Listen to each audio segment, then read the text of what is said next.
All eyes were on the state of Texas, where a flash flood claimed over 100 lives, including over 20 children attending a beloved sleepaway camp. But a fundamental rule of fascism is doing your worst stuff when people's attention is diverted elsewhere, and that's exactly what the Trump administration did in Los Angeles yesterday, unleashing a coordinated military operation on MacArthur Park in the Westlake District of LA. I'm going to show footage of this unprecedented operation that included armored vehicles, mounted troops, and armed infantry in a city park. I'm also going to show Mayor Bass taking to the streets to stop them. So stick around until the end, because I'm also going to show Fox News doing its utter best to whitewash the latest in Emperor Trump's armed incursion into La La Land. Intrepid independent journalist Ken Klippenstein got his hands on leaked documents on the assault on MacArthur Park and discovered that the operation was named Operation Excalibur. So this was not just some random, let's roll the vehicles and get the troops doing something kind of exercise. This was a planned and coordinated attack on an important community gathering space. MacArthur Park is home to a large amount of street vendors and children's day camp. And yet, as Klippenstein discovered, the military listed the threat level as high.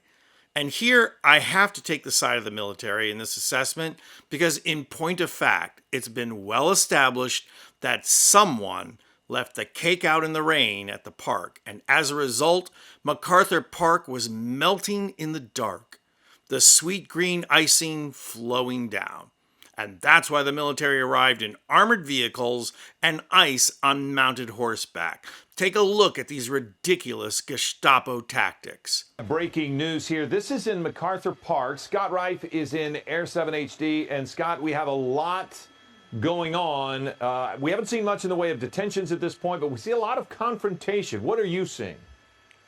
Absolutely. There's a lot of activity and a big deployment here, bigger than we've really seen in the past for the most part. You see the armored vehicle traveling right through MacArthur Park right now. You see a lot of people trying to antagonize them, if you will, coming up to the vehicle, stopping it, and LAPD has just responded. It looks like LAPD is going to be involved in some crowd control. You see them there on the bottom of your screen, but we'll push back into the armored vehicles. One of the things that is so difficult, these agents are not identified. You can't tell if it's ICE. Here you see mounted troops and infantry sweeping the soccer fields, just in case there are any brown children practicing to become soccer stars. This shot clearly shows the park to be a haven of MS-13. You can see them hiding behind blades of grass that the horses are trampling. And God forbid there be a Mexican selling mangoes from a cart. What you're seeing here is precisely the kind of warrior culture that Pete Hegseth is instilling in the troops. In the close-up shots, you can see the fear on the face of every insect in the park. So if not MS-13, who did these soldiers actually confront? Well, the New York Times reported that workers with the St. John's Community Health Street Medicine Clinic that was serving homeless people said agents pointed guns at them and instructed them to stop their work and leave. So yes, picking on the homeless and those who serve them. Do you ever expect anything less from the Trump administration? This assault was so over the top and had such potential for harm that Mayor Bass took to the streets to intervene. Watch. So I am going to say, Mayor Bass, I need to get my phone and we're departing. Okay, all right. Thank you, Mayor Bass. Mayor Bass? Mayor Bass. Any comment, Mayor Bass? Thank you. Mayor Bass, any comment? Yes, my comment is they need to leave, and they need to leave right now. They need to leave because this is unacceptable. Who did you speak Just with? wait and see. Mayor Bass, They will be leaving soon. Mayor Bass, who did you speak with on the phone just now? Who did you speak with on the phone? The head of customs. Wow. Bass showed the kind of leadership that these assaults on our democracy now require. The city was given 2 hours notice of this operation, and that gave Bass and her team time to get her there to intervene.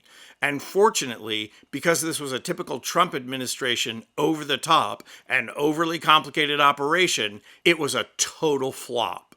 According to Klippenstein, because ICE and CBP apparently failed to communicate or coordinate effectively, the military showed up too late, and Los Angeles authorities weren't notified until 2 hours prior. We were on the objective for 24 minutes, a National Guard member told me. Many of the phase lines were not reported because they didn't happen. So we parked and then left. Soldiers didn't get out of the trucks. They stayed in the back of the 5-ton military truck, sweating in the heat. But that didn't prevent Fox News from whitewashing what went on here and pay close attention to what Fox says, because it's an indicator of what a dangerous direction this administration is heading us towards. Scenes like you did out in LA today, where you have the mayor, Karen Bass, interfering with official federal officer proceedings, trying to enforce the laws that are put on the books by duly elected members of Congress. Are you all hesitant to just go out and arrest her, or has all of this behavior not reached that threshold yet?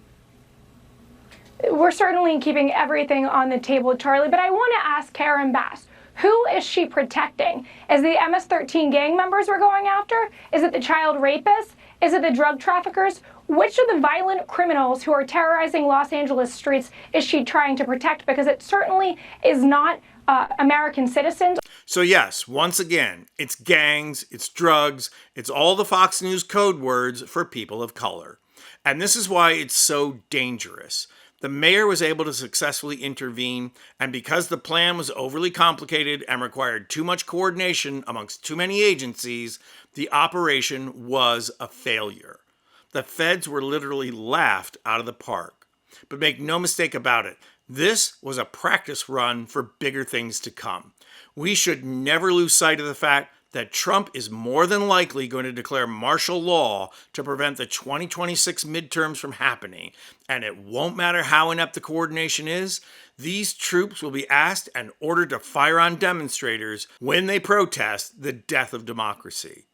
And when Americans are shot and killed by American soldiers, it won't be the outrage of Kent State. It will be Fox News telling the heartland of America that the protesters got what they deserved. At best, they'll offer thoughts and prayers. What yesterday's operation in LA showed us is that martial law is coming, folks, and we still don't have a plan. I'm Anthony Vincent Gallo for Occupy Democrats.